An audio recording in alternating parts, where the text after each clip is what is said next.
ನಗರದಲ್ಲಿ ಕಲ್ಯಾಣ ಕರ್ನಾಟಕ ಹೋರಾಟ ಸಮಿತಿ ರೈತರು ಎಲ್ಲರೂ ಸೇರ್ಕೊಂಡು ಕಳೆದ 2ನೇ ತಾರೀಕು ಗಾಂಧಿ ಜಯಂತಿಯಿಂದ ಒಂದು ಧರಣಿ ಸತ್ಯಾಗ್ರಹ ಪ್ರಾರಂಭಿಸಿದ್ದಾರೆ.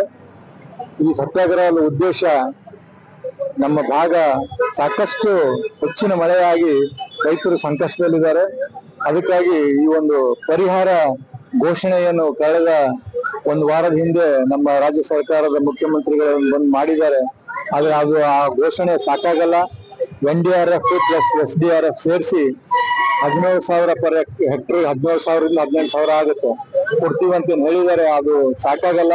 ನಮ್ಮ ಆಗ್ರಹ ಇದೆ, NDRF ಏನು ಬಜೆಟ್ ಬರ್ತದ ಅದ್ರದ್ದು 2 ಪಟ್ಟರಷ್ಟು ಕರ್ನಾಟಕ ಸರ್ಕಾರ ನಮ್ಮ ಈ ಭಾಗದ ರೈತರಿಗೆ ಏನಪ್ಪಾ ಪರಿಹಾರ ಘೋಷಣೆ ಮಾಡಬೇಕು. ಒಂದು.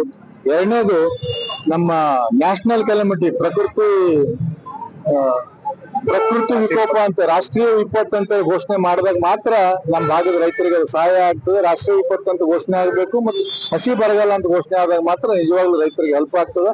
ಈ ನಿಟ್ಟಿನಲ್ಲಿ ಕರ್ನಾಟಕ ಸರ್ಕಾರ ಮತ್ತು ನಮ್ಮ ಇಲ್ಲಿನ ಉಸ್ತುವಾರಿ ಸಚಿವರು ಮತ್ತು ನಮ್ಮ ಜಿಲ್ಲೆಯಲ್ಲಿ ಇರ್ತಕ್ಕಂಥ ಎಲ್ಲ ಜನಪ್ರತಿನಿಧಿಗಳು, ಶಾಸಕರುಗಳು, ಪಕ್ಷಾತೀತವಾಗಿ ಎಲ್ಲಾ ಶಾಸಕರುಗಳು ಏನಪ್ಪಾ ಅಂದ್ರ ಸರ್ಕಾರದ ನಮ್ಮ ಮುಖ್ಯಮಂತ್ರಿಗಳಿಗೆ ಒಂದು ಒತ್ತಾಯ ಮಾಡಿ ಒಂದು ನಿಯೋಗವನ್ನ ಕೇಂದ್ರದ ಕೃಷಿ ಮಂತ್ರಿಗಳ ಹತ್ರ ತೆಗೆದುಕೊಂಡು ಹೋಗ್ಬೇಕು.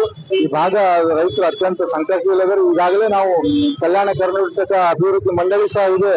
ಆದ್ರೆ ಅಲ್ಲಿ ಬರ್ತಕ್ಕಂಥ ದುಡ್ಡು ಏನಪ್ಪಾ ಅಂದ್ರ ಆ ರೋಡು, ರಸ್ತೆ ಮತ್ತು ಶಾಲೆಗಳಿಗೆ ಮತ್ತು ಬೇರೆ ಬೇರೆ ಅಭಿವೃದ್ಧಿ ಕೆಲಸಗಳಿಗೆ ಮಾತ್ರ ಅದರಲ್ಲಿ ಏನಪ್ಪಾ ಅಂದ್ರೆ ಅದಕ್ಕೆ ಕೊಡ್ಬೇಕಂತೇಳಿ ಅದು ಮಾನದಂಡ ಇದೆ. ಆದ್ರೆ ನಾನು ಒಂದು ವಿಶೇಷವಾಗಿ ಈ ಸಂದರ್ಭದಲ್ಲಿ ರಾಜ್ಯ ಸರ್ಕಾರ ಕೇಳ್ತೀನಿ. ಯಾಕಂದ್ರೆ ಕಲ್ಯಾಣ ಕರ್ನಾಟಕ ಈ ಭಾಗದಲ್ಲಿ ಈ ವರ್ಷ ಮಳೆ ಹೆಚ್ಚು ಆಗಿರೋದ್ರಿಂದ ಮುಂದೆ ಬರ್ತಕ್ಕಂತ ಏನು ಪ್ರತಿ ವರ್ಷ ಏನು 5,000 ಕೋಟಿ ಕೊಡ್ತೀರಿ, 5,000 ಕೋಟಿ ಮುಂದೆ ಬರ್ತಕ್ಕಂತ 2 ವರ್ಷಗಳಲ್ಲಿ ಸಂಪೂರ್ಣವಾಗಿ ಆ ಬಜೆಟ್ ಏನಪ್ಪಾ ಅಂದ್ರೆ ಕೃಷಿ ಚಟುವಟಿಕೆಗಳಿಗೆ ಮತ್ತು ರೈತರಿಗೆ ಸಹಾಯ ಆಗುವಂತ ಒಂದು ಕೆಲಸಗಳಿಗೆ ಮಾತ್ರ ಅದನ್ನ ವಿನಿಯೋಗಿಸಿದ್ರೆ ಅದು ಒಂದು ಒಳ್ಳೆಯ ಒಂದು ಸಹಾಯ ಆಗುತ್ತದೆ. ರೈತರಿಗೆ ಒಂದು ನಿಜವಾಗ್ಲೂ ಒಂದು ಸಹಾಯ ಮಾಡ್ದಂಗ ಆಗ್ತದೆ ಅಂತ ನನ್ನ ಒಂದು ಅನಿಸಿಕೆ ಇದೆ.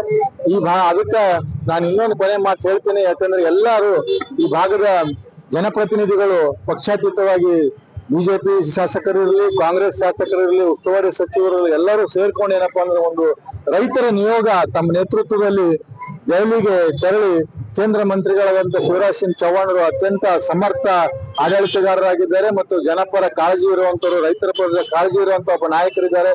ಅವ್ರ ಹತ್ರ ನಾವು ನಿಯೋಗ ತೆಗೆದುಕೊಂಡು ಹೋಗಿ ನಮ್ಮ ಈ ಭಾಗದಲ್ಲಿ ಆಗಿರುವಂತ ಎಲ್ಲ ಅತಿವೃಷ್ಟಿ ಒಂದು ಹಾನಿ ಬಗ್ಗೆ ನಾವು ಅವರಿಗೆ ಮನವರಿಕೆ ಮಾಡಿಕೊಟ್ರೆ ಖಂಡಿತವಾಗೂ ಸಹ ಕೇಂದ್ರ ಸರ್ಕಾರದಿಂದ ನಾವು ಹೆಚ್ಚಿನ ಒಂದು ಸಹಾಯ ರೈತರಿಗೆ ಕೊಡಿಸಿದಂತ ಆಗ್ತದೆ ಅಂತ ನಾನು ಎಲ್ಲರಲ್ಲಿ ಕಳಕಳಿ ವಿನಂತಿ ಮಾಡ್ತೇನೆ.